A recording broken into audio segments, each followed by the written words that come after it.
ओ कौन तुम? Global construction company के महाप्रबंधक के रूप में अंगद खत्री करोड़ों की संपत्ति का मालिक था।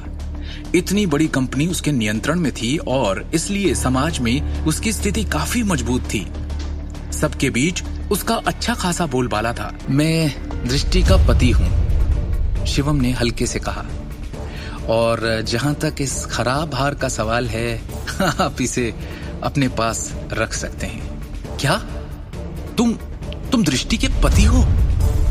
शिवम दृष्टि का पति है, ये सुन पहले तो अंगद को झटका लगा, फिर उसके चेहरे पर एक व्यंग्यात्मक मुस्कान आ गई। उसने ताना मारने के लहजे में कहा, ओ तो तू है नारंग परिवार का वो दामाद जिसके चर्चे दुनिया में है।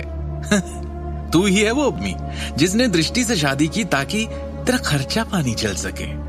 मतलब लोग गलत नहीं कहते? निकम्मा है तू, सेल्फ रिस्पेक्ट भी नहीं है तेरी। तभी तो दृष्टि के ऑफिस में भी घुस गया उसका असिस्टेंट बनके, क्योंकि और कहीं तो तेरा कुछ होने से रहा। अचानक कमरे के लोग गपशप करने लगे और शिवम का मजाक उड़ाने लगे। स्पष्ट रूप से उन्होंने शिवम की नारंग परिवार में शादी के बारे में सुना था। तो तुझे जलन हो रही है? हाँ, दृष्टि के लिए तू तो 40 लाख का डायमंड नेकलेस खरीद नहीं सकता, इसलिए चाहता है कि कोई और भी ना खरीदे, क्योंकि फिर तू दृष्टि की नजर में और नहीं गिर जाएगा।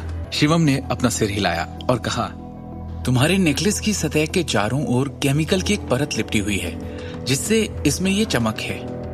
ये डायमंड नहीं, अमेरिकन डायमंड नेकलेस है जिसकी कीमत 3-4 हजार से ज्यादा नहीं है, और तुम इसे 40 लाख का बता रहे हो।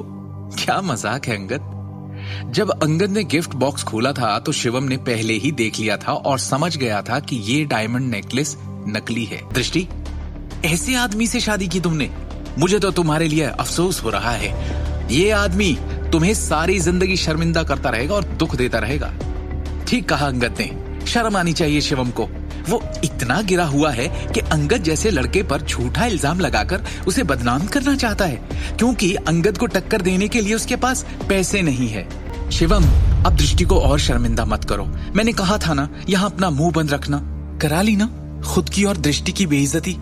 प्रिया ने घृणा से भरे चेहरे के साथ शिवम की आलोचना की। शिवम ने प्रिया को एक ठंडी नजर से देखा, जबकि प्रिया ने शिवम को सबक सिखाने की योजना बनाई थी, लेकिन उसकी पैनी नजर देखने के बाद उसने अपना मुंह बंद कर लेने में ही भलाई समझी।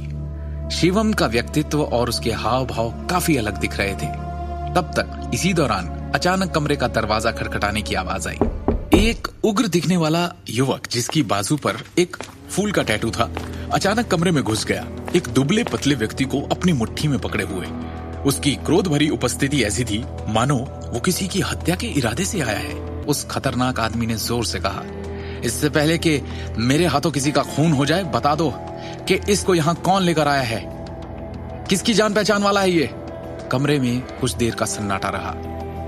जिस दुबले पतले लड़के को पीटा गया था वो उन सहपाठी लड़कों में से एक था जो अन्य लोगों के साथ इस रियूनियन पार्टी में आए थे। शिवम का मजाक उड़ाने में उसने भी अंगद का साथ दिया था। अंगद ने एक सूखी खांसी के साथ कहा, जाने दो उसे। तेरे कहने पे मैं इसे जाने दूं? क्यों, है कौन तू? उस उग्र दिखने वाले आदमी ने अंगद को खौफनाक नजरों से घूरते हुए पूछा। बोल, कौन है तू? अंगद खत्री नाम है मेरा, फेमस ग्लोबल कंस्ट्रक्शन कंपनी का मालिक हूं मैं। चूंकि पर्पल गोल्ड डायनेस्टी केटीवी को मेरी कंपनी ने रेनोवेट किया है, इसलिए मैं उसके मालिक को भी अच्छी तरह से जानता हूं। Angad Khatri, global construction company. वो आदमी बस वापस लड़ने ही वाला था, पर अब एक पल के लिए झिझका, फिर उसने अपने गुस्से को दबा दिया और कमरे से बाहर निकलकर एक चेतावनी दी।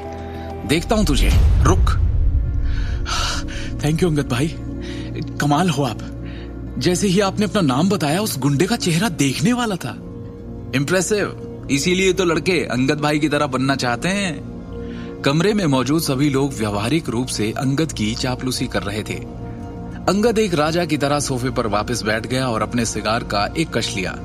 चूंकि अंगद लगातार कई जगहों पर अंडरवर्ल्ड के लोगों के साथ भी संबंध बनाता आया है, इसलिए उसने इस तरह के गुंडों को कई बार सबक सिखाया और कभी कोई परेशानी नहीं हुई। इसलिए इस बार भी उसे किसी बात की चिंता नहीं थी। वास्तव में वो गुंडा अंगद के लिए एक अच्छा पंचिंग बैग साबित हुआ, क्योंकि दृष्टि के सामने उसे अपनी ताकत दिखाने का मौका मिल गया।